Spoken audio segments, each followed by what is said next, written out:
Welcome to the Dr. Pat Show. Talk radio to thrive by. Powerful, inspiring, and coming to you live, bringing you stories of people like you and me, busting through and living life full out. Get ready to dare to wonder what your life would be like if you knew you could not fail.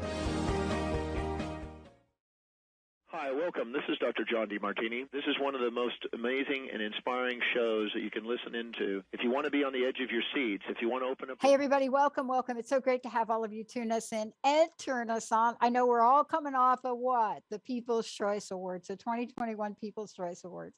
And Benny, I just want to give you a shout out. Just when you think the crust busting award that we gave Christina Aguilera, how many gazillion years ago, that thing I had to pull out and dust that thing off. Well, if it was a gazillion years ago, I would expect that too. Oh my gosh. And so for those of you out there, yes, I live in 1 foot in the pop culture world and 1 foot in the world that nobody can describe. That's what I love about myself. But I must give a shout out to one of my favorites. Thank you, Black Widow. Jessica is so happy because who dressed up as Black Widow for Halloween? Thank you, Scarlett Johansson, for standing up for yourself. But more importantly, thank you all for such immense gratitude in everything you do. And my very special guest today, you know what I'm grateful for, Benny? Gail Tour. I met Gail Tour 18 years ago when this was all happening. And I was so ignorant about how any of this was supposed to work. All I knew was myself and Deepak Chopra, we were in Plainfield, New Jersey at the same time when we were about the same age. And somehow in my mind, I just thought it'd be great to interview the guy. And Gail Tour was one of the first people I met that never questioned what this message was about, what the conversation we're about to have with Peter Coyote is about, what it means to bring such amazing people, thought leaders, people that are in the world, people that are right out there in front, really speaking from their hearts, really sharing from their minds. You know, the expression is game changer. Expression has to do with how we step out in the world. Now there's a new expression as an influencer. But what I love is having conversations like I'm about to have with Peter. He's a fabulous book, The Lone Ranger and Tonto Meet Buddha. This is how I envision meeting Buddha. Peter, if you don't know who he is, award-winning actor, director, just Emmy winner, was in one of my all-time favorite films with one of my favorite friends, Dee Wallace, but he is so much more. And today we're going to find out how you get to live the life that he's lived, how you get to find out, one, that you have a mask. What does it mean to take it off? And when you do, can you really allow yourself to feel liberated? Today's book, his message, his work, you know, what he's bringing forward now is so needed in the world. And I got to tell you, I'm honored to have him on the show. Peter, it's great to have you. Good to have you on the show. Thank you so much. It's so nice to be here. I got to ask you, this is a question I've been asking people for a long time. And it stems from the fact that I was very depressed when I dialed that wrong phone number. But I read how successful you are. I read a little bit about what your journey may have been like. I fill in the blanks myself, of course, with imagination. But I would love to know, especially in the context of this book, what challenges, what obstacles did you have to overcome to bring you to this very moment? Well, to reach this very moment, I had to be very lucky because I did about everything I could do to destroy myself. But so I had a troublesome childhood. Lots of people do. I had a very violent and dangerous father, a mother who was so clinically depressed. She had a nervous breakdown that I was basically raised by a Black family for 11 years. I didn't really get close to my white mom until I was in my 30s. And I was kind of scarred by growing up in a house with a deeply unhappy woman. I kept trying to reach through the fog and make her laugh or make her pay attention to me, and she was suffering a great deal. So, and then I had difficulties with violence and anger at my dad's hands. So I spent 10 years a heroin addict and living in the counterculture and pursuing every vision of, freedom that I could imagine. And then when I was about 35, the counterculture had ended. Turned out I was the single father of a daughter whose mother had run away. And I had responsibilities. And I sort of saw that I was really a prisoner of my own mind. I had had 3 girlfriends at the same time. I had taken all the drugs. I had not had a job since I graduated from college. And that was not freedom. I didn't really understand what freedom was. So I had somebody die that I got high with. I woke up and there was a dead guy across the table. We'd gotten high. And I realized if that was me, my daughter would wind up in the state. And it just scared me to death. And I called a doctor and I got enough Dolafine to get over the sickness and to quit heroin. And I interviewed about 6 psychotherapists until I found somebody I wanted to be like. I worked with him for 2 years. He died. I started all over with another guy. But through all this time, I kept meditating and kept practicing Buddhism. And so this book today is actually a way of my learning how to express Buddhism in an American sense. The problem with Zen is that we always think about it as Japanese. And in every culture that Buddhism went to, starting in India, it came out of a Hindu culture. So it had to wrap itself in gift wrapping that the Hindus understood, or they wouldn't listen. They wouldn't accept it. Then it went to China and it had to wrap itself in aspects of Taoism and Confucianism so that the Chinese people would accept it. Then it went to Japan, did the same thing, went to Tibet, did the same thing. Well, one of the things that I've been searching for in my newest book, not the one we're talking about today, a book I'm writing now, is called Vernacular Zen. And vernacular means what's the common language of everyday people. And so what I want to do is I want to loosen the gift wrapping of Japan with its authoritarianism and its hierarchy and its exoticism. And I want to talk about and expose the gift in ways that average Americans are going to understand, who are never going to shave their heads. They're never going to wear robes. And so The Lone Ranger and Tonto is 2 books in one. Do you want me to leave you space to ask another question? Is it too long an answer? No, I want you to rock on. Okay. I am like totally in your zone right now. Okay. And and I'm holding back because honestly, we could be a brother and sister by a different mother and brother or something. Our stories are not exact, but boy, did I feel your pain in some of that. Well, we're all human beings. Yeah. And the first noble truth of Buddha is that suffering exists. It's not your imagination. It's not a spiritual deficiency. Affliction exists. We're all facing a stiff wind that's full of pepper. And that's just a fact of human life. And he called it a noble truth. Yeah. And truth means, first of all, real, if it means anything. And noble means worthy of respect and worthy of dignity. And the respect and dignity it's what keeps us moving. So the second noble truth is called arising. And when we're afflicted, thoughts arise. Somebody cuts us off in the car. We want to flip them the bird. We want to beat them into next Tuesday. That's okay. We're not responsible for that.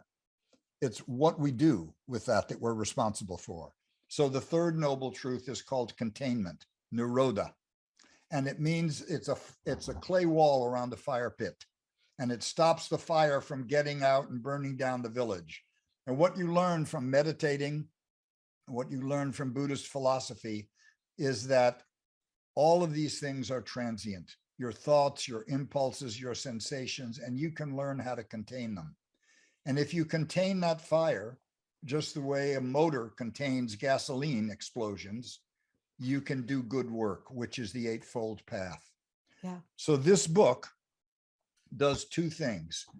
I realize that the problem for most people is getting out of their own way. Most people are self-critical, or they're shy, or they're embarrassed to put themselves forward, or the ones who aren't should be.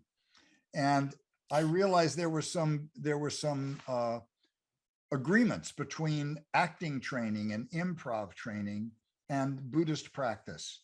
And one of the things I learned, and I've been running these classes for 45 years, I think I'm the only person in the world that does this way, is I spend about half a morning moving people through different exercises, improvs, and things that stress their idea of who they are. It makes them nervous, or it makes them have to do things in rhythm and speak without thinking and change their posture. And all those things show them what feels right to them and what feels wrong to them. And so what that shows them is the edge of the self. And the self that they've created over a lifetime, that they tend to think of as a real thing, is not tangible at all. There's no organ inside us that corresponds to a self. It's just an awareness. And once you understand that, you can understand that most of what you are, that you call yourself, are your habits and your likes or your dislikes or your neutrality. But that self is afloat in a vast universe to which it's completely attached. You've never been free of oxygen, of water, of sunlight, of microbes in the soil, growing your food, all the way out to the Earth's place in the solar system. If we were closer to the sun, water would burn off and we wouldn't be here. If we were farther away, it would freeze. And the Earth is being held where it is by all the gravitational forces of the universe. So as much as you represent yourself and I represent myself as a single isolated awareness, that's only half the story. The other half the story is we represent the entire universe, because we can't exist without it. So what this book is two things. It's explanation of these classes that I run, give people the exercises they can do at home to find a much broader, wider interpretation of who they are, to explore the feelings of who they're not and find out they're not so frightening, they're not so terrible. And then when I put a mask on you and I hold a mirror up to you, in 45 years, it's never failed that if you move a little bit, you just adjust in the mirror, your personality will disappear. And you will see a persona in the mask that you'll somehow understand everything about. I can interview you about your brothers, your sisters, your history, what you want. And you will no longer have shyness, self-consciousness, self-criticism, negative self-imagery. And so you'll have 10 minutes of completely sober liberation. And you'll do that 3 times with 3 different masks. And by the end of that half hour or so of experiencing that freedom without drugs, without alcohol, with nothing, I can talk to you about the fact that there is no fixed self. And I can say, if you want to reclaim this, you need to learn how to meditate, and you need to understand how the universe actually works, which is what Buddha's description will give you. And so that's half the book. The other half of the book was to take it out of ideas. And I got this idea of the Lone Ranger and Tonto, whose scriptwriter died. And they were lost in the desert. They're traveling around. They're out of work. They're overweight. The horses are lame. They're fat and bloated. And they see Buddha sitting under a mesa, under a cottonwood tree. And they go riding over to get some water or something to eat. And he jumps up and he takes such perfect care of the horses that the Lone Ranger says, he must be the servant of a very wealthy man. Let's stay around till his master comes. We'll hit him up for a loan. Maybe he'd want to invest in a movie. The Buddha sees right through this. And little by little, he sucks them into what they're thinking. And he gets them to build a treasure house out of stones. He makes them work, gets them back in shape, teaches them to meditate. and each one has a kind of enlightenment experience that changes their life. And so I did that to show in a kind of lighthearted and comedic way how the Lone Ranger plays a kind of entitled white guy from the 1950s, you know, with all on of the his white horse, right? yeah, Did he with have a all white his horse? prejudices Yeah. and entitlements and stuff. And Tonto plays a human being, a Mohawk who's pretending to be a Plains Indian. That's right. So the chapters interweave so that in between the kind of lessons that are a little strict, you get this comedy of how people actually change. I got to tell you something. When I read the book, I read it twice. I always read the book the first time. I'm really good at absorbing things, right? And then I went back, and one of the things that it hit me like a rock. It was, oh my gosh, how powerful is this?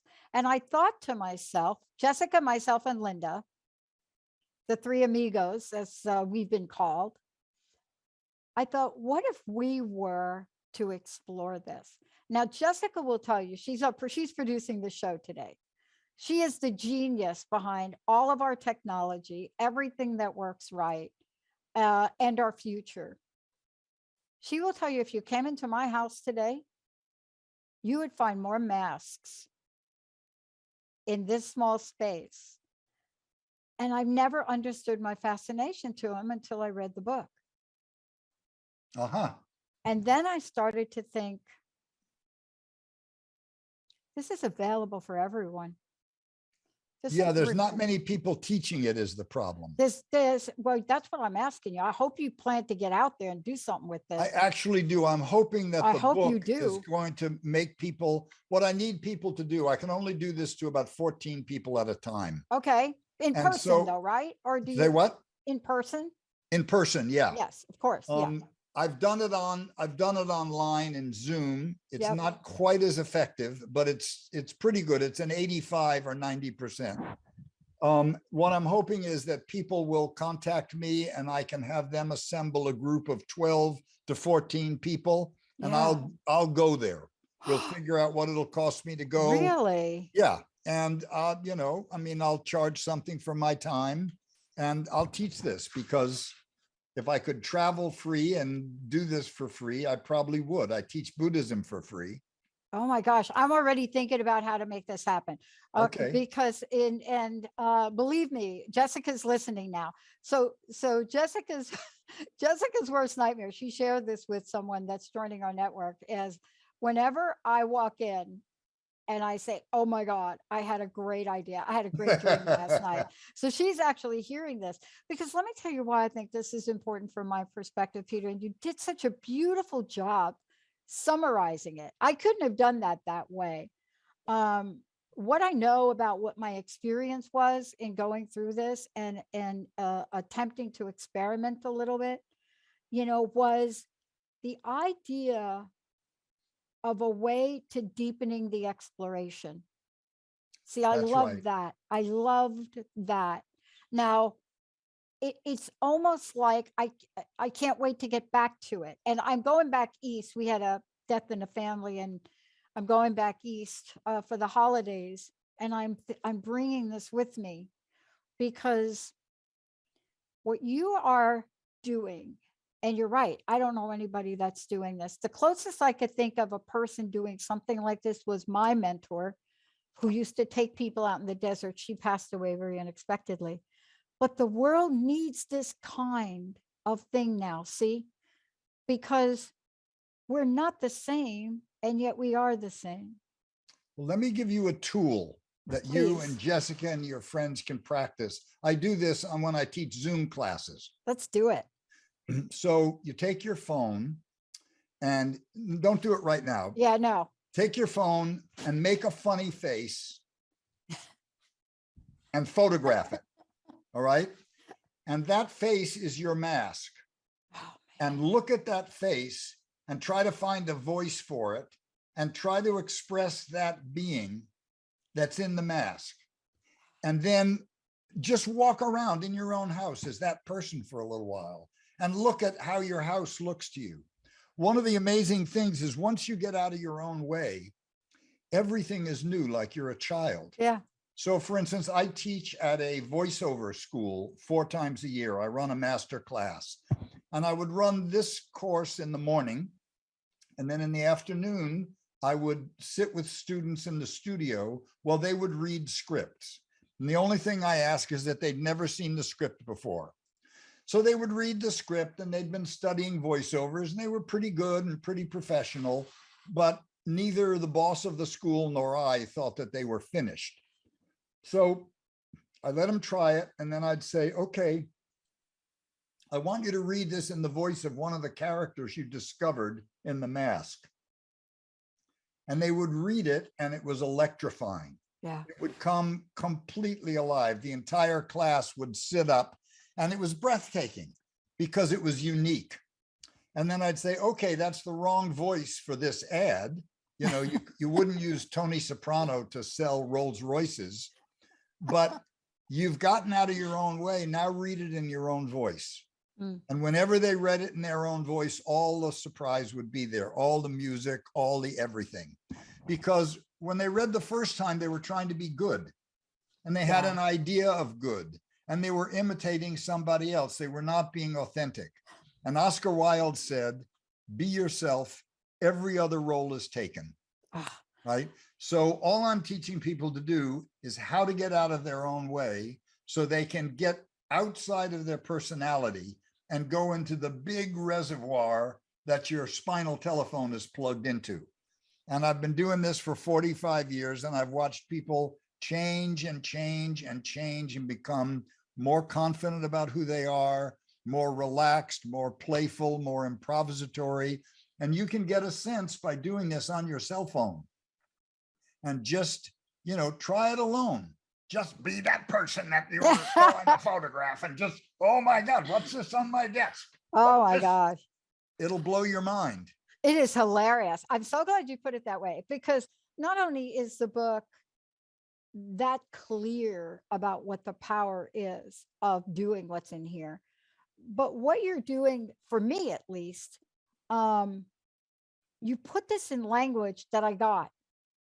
I mean, I got it. I didn't have to go back and read the paragraph. Well, it's easy to forget that humans are like flesh radios tuned into human frequency. I got that right away. You wrote that in the book. I got that.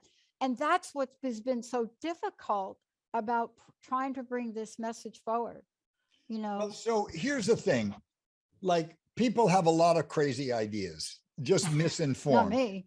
Just look at the vaccines. People have a lot of crazy ideas. One of the crazy ideas that they have is that there's a state called enlightenment, which is on the other side of some kind of fence that separates us from it. Well, that's not true. Buddha never said that. What separates us from enlightenment is our bad habits and our indulgences, but enlightenment exists in this world of birth and death. It's not some cotton candy kingdom where we jump over a fence in our life. You're going to have the same problems in your life after enlightenment that you had before, but you're going to have different skills for dealing with them. They're not going to be as oppressive. You're going to understand that you live in a much broader universe. So I'll give you an example. Yeah. I used to feel like I was trapped in a closet with my father. This was a truly dangerous guy. He was beating men senseless in his 60s, being sued by two 25-year-olds because he broke their arms and legs when they got in a fight with him. So I used to feel like I was locked in a closet with him. So 50 years later, now I feel like we're exploring Yosemite at the same time, not even together. And occasionally we cross paths, and because the pressure's off, I can actually begin to remember some of the kind things he did and some of the wonderful teachings that he gave me. And I can see him in a much bigger field. But it's not like suddenly I was bulletproof to suffering or bulletproof to difficulty. So that's one problem. So when people meditate, they think they're supposed to stop their mind. Yes. That's not true. Right. It's a complete mistake.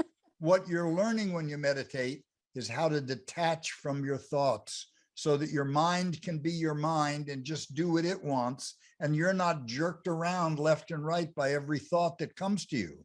And when you do that over and over, the mind slows down. But the first time you sit and actually see without distraction how busy your mind is, it scares people. So you're not going to reverse a lifetime of habits in one sitting. It's a cumulative practice. But I guarantee you, if you sit for 20 to 25 minutes a day, upright, relaxed, just following your exhales slowly, within 1 month, you'll feel like the lid's been taken off the pressure cooker. You'll feel like you're inhabiting a much bigger universe where your thoughts come more slowly. You can deal with stuff. So I try to answer these questions as well in this book and the next book, why we want to be, why we want to let the mind alone. Yeah. The mind is our connection to the wisdom of the universe. I want to talk with you about that when we come back from break, because see what you just mentioned, right? If you all listening to the show, if you're just tuning in, and by the way, Olivia and Jessica are showing pictures of the book as we speak. It's right here. And Peter, let's just take a minute. One, you got all of us thinking, how are we going to get Peter here? And so we're going to be working on that.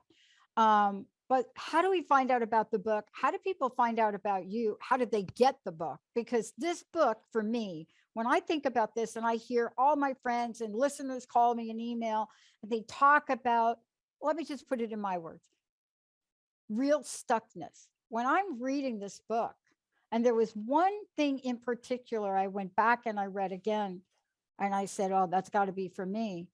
This is a way, in my language, to literally eradicate that. And what I mean by that is our stuckness, or at least mine in my life, has come from fear-based thoughts. Sure. It is, right? I mean, and, you know, the same mind that can create a positive talk radio network is the same mind in the next minute that could have that network completely annihilated in fiction. So That's when exactly so right. there's a good news and bad news, right? How do we find out about you? How do people get a hold of you? Because we have a lot of people that work in corporations or self-employed, and what you just shared about what you'd be willing to do is going to be important to them. So how do we get a hold of you, and how do we get the book? Okay, so the book went into pre-release on the 7th. It's available on Kindle right now through Amazon. It's being released December 14th. I would urge you to buy it from an independent bookstore. You know, if you don't have to buy it online, don't. But buy it from a little private bookstore, which is what's keeping literature and books alive. You can find out about me, simple, just go to petercoyote.com. I mean, or IMDb if you want to read about my film stuff, but I've retired from films. You know, honestly, I didn't like celebrity. It got tiresome. People treated you differently. They were either too aggressive or too deferential. And as soon as my kids were out of graduate school with no debt, I quit. And I'm a full-time Buddhist priest and writer. Yeah. So I tell you, I got this idea. I don't know how I'm going to make it work. I got to have both you and Dee Wallace come back on the same show, only because it's so fascinating to me, as you say it in the book, seeing for the first time. It's so fascinating when I think about, here we are. You know, people thought I was dead. They didn't even try to find me for my high school reunion. They thought she's got to be dead or locked up.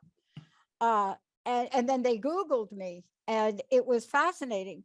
But this book, please get it. Go get the Kindle version if you want, because I know a lot of you take the phones, go do that.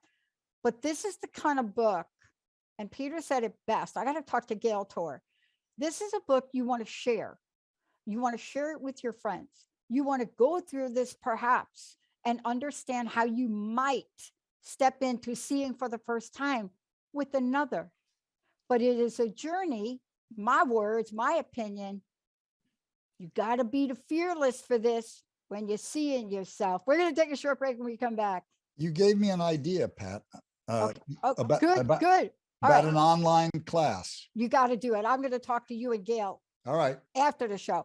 Let's take a short break, Benny.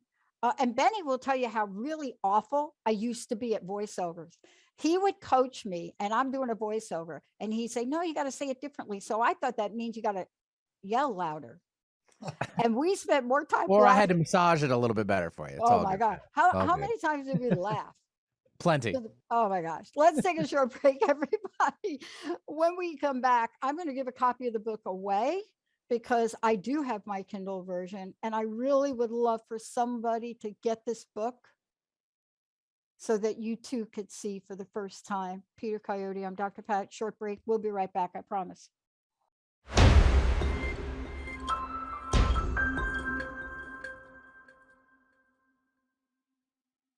Hey everyone, welcome back. It's so great to have all of you tune us in and turn us on. I'm so thrilled to have Peter Coyote joining us here today.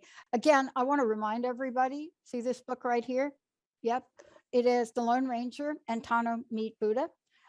It is available or will be available. Please go to your local bookstore if you can. But Peter, you just shared that the audio version is going to be available. And if people want to contact you directly, if they want to bring you into their company or their cities, you said you have a way for them to do that. Yeah, too. I do. And I'll give you that email. Yeah.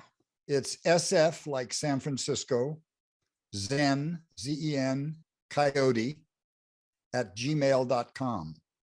sfzencoyote@gmail.com. Okay. And so I teach love it. this. I'm available. I can only do classes of about 12 to 14, but That's I'll good. tell you what has to be done to make them happen. And I've also done it online, but it's not quite as effective. I did it all during the pandemic, but it's much better to be in a room together. Oh my gosh, it is. It is so much better. There's nuances and the movement of energy, right? Yeah. There's something about, I mean, this is great, but there's something about being in the presence of the energy that is so important. Look, there's so much I could ask you about. I'm excited for your book that's coming out. Go ahead. Ask. But this when you talked about seeing for the first time, I just cried. You know, I used to have my first serious love affair was with a girl named Jessie Benton, and her father was the American painter Thomas Hart Benton, very famous painter during the 30s and 40s. He did these kind of wavy portraits of pioneers and people living rustic American life. He was Truman's favorite painter. And one day I was sitting at his house and I was watching him paint a self-portrait. And the self-portrait looked very, very strict and stern. And I said, Tom, why do you look so serious and stern? Because what he was doing was he would look into a mirror and then he would look back and paint what he saw. And he was the person that said to me, a painter is always trying to see for the first time. So when he looked in the mirror, he was being incredibly focused and intense. He wasn't just looking casually. He had the totality of his attention fixed on that reflection. And that's what he was drawing. And that's what made it come out as such an intense figure. Wow. So seeing for the first time is sort of seeing without ideas, without concepts, without predetermined stuff. And it's hard to do. And, and let's talk about that, because one of the things you said earlier that you also talk about in your book is the misconception about Buddhism. Okay. The misconception about the idea, and you're right. Almost everyone you speak with will tell you their view, except the people that really understand this, but they'll tell you their impression and they'll explain to you why they haven't been able to do it, because they'll talk about the fact that they've never been able to stop their mind. Yeah, well, death will stop their mind. Or near death. Yeah, that'll take care of it. And I would that's always what so ask, many who people told you to think. stop your mind? Exactly. And isn't that the question, where we get things from and how we process them? But I want to ask you this question. What do you think Buddhists thinking right now about us? Buddha's thinking what I'm thinking. There's no difference between me and Buddha or you and Buddha. Buddha said that we're all enlightened, Yep. and we have these things that are in the way. Sorry, that's my phone. Just a minute. Sorry That's about okay. that. That's all right. So, you know, when I'm what's called a transmitted teacher, which means that after I was ordained as a priest, about 5 years after that, my teacher transmitted his authority to me. And he gave me the authority to ordain my own lineage of priests. And it's a sign of like deep, deep intimacy between the teacher and the pupil. They used to say, your eyebrows have tangled with Buddha's eyebrows. So I'm not saying that I'm as pure as the Buddha was, but my basic essence, your basic essence, is enlightened. It's the pregnant energy of the universe that's always becoming forms. Mhm. Here's an image to think about. Okay. Imagine you were standing on a cliff and looking at a really choppy little ocean, not long rollers, but millions of little tiny wavelets. Each of those wavelets could be a human life. Each of those wavelets could be any named thing in the universe. They rise up out of the formlessness of the ocean. They assume a shape for a while. In human beings, we call that living. Mm. Then they settle back into the ocean. In human beings, we call that dead. But what those little waves forget, and what we forget, is that they've never for one instant not been part of the ocean. The ocean pushes them up as little waves. They fall back. It goes over and over and over again. The little wave is not a repetition of another wave. It's a new entity.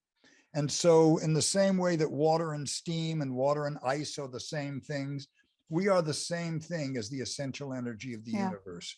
We're made by the thing that made hummingbirds and sunsets and dolphins and gazelles and Mother Teresa and Hitler and Donald Trump. Mhm. And so if we have any less of an idea of ourselves, we've made a box. It's like pouring, you can't pour a quart into a half-pint pitcher. The quart is reality, is all of it. The half-pint pitcher is our little idea of who we are. So one of the things that meditating does is it relaxes the boundaries of the self. It lets it soften. It lets us actually sometimes step outside of it for a while, because the self only has three options. We either like what we see, we don't like what we see, or we're neutral about it. Mhm. But reality is infinite options. Every contradiction is contained within the big picture. And if we don't know that we're part of that, then we don't know that we are as dangerous as Hitler or Donald Trump or whoever your guy is, because we're humans. And as humans, anything that any human can do could come through us. And if we think we're the good guys, it means we've cut our shadow side away. And so we put it on other people. We say, oh, it's the Iraqis. Oh, it's the Afghans. Oh, it's this ones, the that ones, the Chinese, the Russians. If we don't know that we are fully human, we don't know how dangerous we are, and we don't know how careful we have to be. And so mindfulness, you hear people talk about it a lot.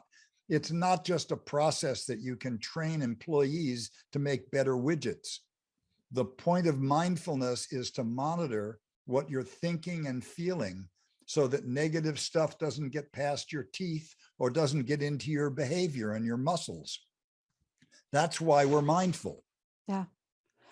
You know, I was thinking about what I would ask you, what I would talk with you about. And of course, there's so much in the book, but there's also something, a nuance, something powerful. Once upon a time, you were in a little TV show, which actually was a big TV show that I would watch endlessly. Now, back then, I never thought in a million years I would ever meet you, ever. But your performance in that show, even as a young child, for me, I never forgot. And I never forgot the many faces of humanity. And there was one scene from that television show. What was the show? Twilight Zone. Uh-huh. It was, I don't even know the year. I was only in one episode, I think. We're in one episode. But it was a powerful one, right? And I can remember the feeling, and I got this reading your book. It was so interesting because I'd not thought about that like in decades. And I'm reading your book, and I just got that feeling that I got when I watched that one episode you were in, and the trapped nature of it, the trapped nature of what that episode was about. And for those of you out there, I'm not going to tell you the whole thing. Go ahead and Google it. You could go Google Peter Coyote, Twilight Zone, and you'll see exactly what I'm talking about. But see, I think what you're describing for so many people, Peter, is this trapped nature. Well, we are trapped in, if you think that the self is an organ that's somehow in your body or in your mind or some little place, you're trapped. Yeah. Because that idea is always smaller than reality. It's true that we have a limited form and that we're not going to be in this form forever, but that self is actually just an awareness. And the good news about that is that most of the things you don't like about yourself that you'd like to change are habits. And with a little bit of discipline and a little bit of regularity, you can build new habits. It's not like you were cast and the casting had a flaw in it. That's why people who have a firm idea of themselves, who say, I know who I am. Well, yeah, you can do that if you're well-rounded and half an inch in diameter. But if you're really plugged into the entire universe, what about discovering who you are every day by what you do? And so what Buddhists do is Buddhists accept that, and we try to live by vows. We take vows of being kind and compassionate, and that governs our behavior. But we don't know who we are from one moment to the next because there's nothing permanent within us. So that's the good news. Yeah. I mean, I was criticized for a lot of years because I walked around saying, I don't know what I don't know about myself. And I said that because the first half of my life was kind of the way you described your life, self-medicated, destructive behavior. That's why I said to you during the break, these people that were doing the reunion, the high school reunion at Plainfield. That was so funny. They didn't even think to reach out to me until one of them said, we think she's alive. Right. And it was the funniest conversation, Peter. It was like, hello, is this Pat Basili from Plainfield? I said, yeah, this is her. Like Plainfield, New Jersey, the high school. Did you go to Plainfield, New Jersey? And I said, yes, I lived in Plainfield. She said, no, you're not dead. I just thought, and I said, I grew up in Englewood for a good part of my life. Did you? Yeah. And I said to her, no, I'm not dead, but I got to tell you, I came darn close. Those habits. Yeah. It's not like we don't see them. No, they vex us, don't they? I mean, they vex us. But one of the reasons is that we can't exactly think our way out of them. Oh, no. And so one of the things that meditating does, people think meditating is for the mind, but actually meditating is for the body. And it gives the body the strength to withstand unpleasant thoughts and feelings and impulses. If you think about it for a second, most of the harm that people do in the world comes from trying to flee uncomfortable thoughts, feelings, or impulses. It sends them to the bar. It sends them to illicit love affairs. It sends them to Las Vegas. It sends them to over shopping. It sends them to seeking wealth and status and power, because they never actually learned they could go right through that discomfort. They could be there and they could be the boss of everything. They could actually be fearless about what's going on within them and gradually heal themselves and live a life they could be proud of with dignity and respect. There's nothing dignified about being a drunk. There's nothing dignified about being a junkie, believe me. No, I know. I've still got the clothes with cigarette holes burned in them. Yeah, to believe prove it. me. So it's right there with you. We need something to discipline us, just like house training a puppy. The ancient Buddhists called our mind the monkey mind. It was just like we're always running after this nut and that thing. We're fascinated by our thoughts, but our thoughts are not the universe. Our thoughts are just a part of our existence. And until we can sit down and train that mind a little bit to always crap on the newspaper, we're in trouble. You know, somebody was asking me what I thought about Albert Einstein, because I often use his quotes. And so one of the callers called in one day and they said, "You're always talking about Einstein. You know, why do you talk about Einstein?" I said, I don't know. And out of my mouth said, I think he was a closet Buddhist. Now, I don't even know what that means, but I think you're right. that's what I think. I'll tell you a story. Yeah. So the thing that I love about Albert Einstein was his humility. And I'm going to tell you a story about it. Please. I was flying on a plane and I was sitting next to a Polish man who it turned out had been Einstein's secretary for many, many years. And he told me the following story, that Einstein was editing his unified field theory. And that was a formula which was going to account for the entire universe. And he was editing this paper that was in his lap, and a beetle landed on the page. Einstein watched this beetle and he became absorbed in this beetle. And he withheld the publication of the unified field theory for several years because he told his secretary, "I have no idea what made this beetle, why it exists, why it's here, and how presumptuous is it in the face of that ignorance to reduce the universe to an equation." Wow. So what humility that is. Yeah. We could all use a little bit more of it. Yeah. And, you know, part of this too, I was really touched by that part of your book, because even though I don't think it's spelled out quite in that way, you know, when I think about the transformation that happens as we go through and we read and we actually do some of this, you know, I find for myself, it would be extremely difficult to truly, truly show up as me and do exactly what you said. You know, would it be unseemly if I gave you the name of my 2 prior books, because they tell please. I was just going to ask you. I have them here, but I was just going to ask you because this is a great time for people to get these books and give them as gifts. And I was going to ask you, let's tell people what the books are. Okay. How do we get this one? All right. Then I would love to know your personal message. This hour went so quickly. Okay, Yeah, please tell people. My first book was called Sleeping Where I Fall. And it was the whole story of leaving an upper middle class Jewish life and going 10 years into the radical edges of the counterculture. Mm-hmm. And what it actually looked like, hard but fair, the good and the bad, not that it was all wonderful and all great, and not that it was all a disaster.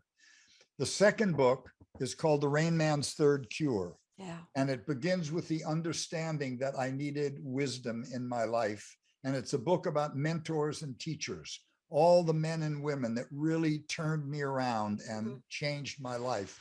And both books have been recognized. The first one won a Pushcart Prize. Yeah. The second one was in the top 5 creative nonfiction in 2015. I'm proud of both those books. They're still in print.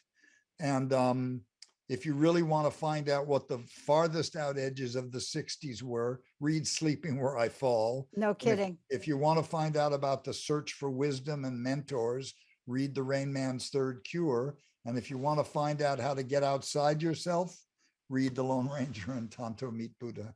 That's what I love about this. They are a trilogy, so to speak, for me. I hope so. They are a trilogy of parts of a journey that we could choose to take in the exploration. And, you know, there's nothing more powerful than to really honor the journey. I want to thank you and honor your journey. I'd love to know what your personal message is, Peter, and what you'd like to leave us with today.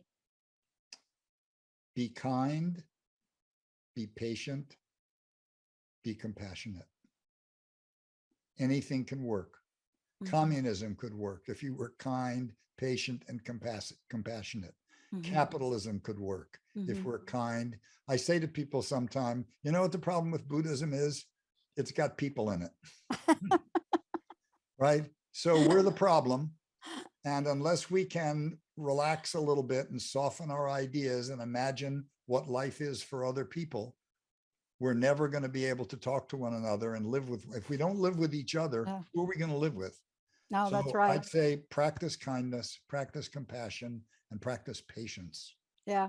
One of my mentors, Sidonia, used to say to me, listen, little girl, one thing you should get straight. You got to get on with living with people, because honestly, nobody's going to give you your own planet. Yeah, like, exactly yay. right. Peter, thank you so much. Thank you so much, Pat. You. I hope It's you'll been a come back. pleasure. I want to make sure, go to petercoyote.com. Please go. This is the book. And then Peter just mentioned 2 other books. Look, this is a great trilogy to put together.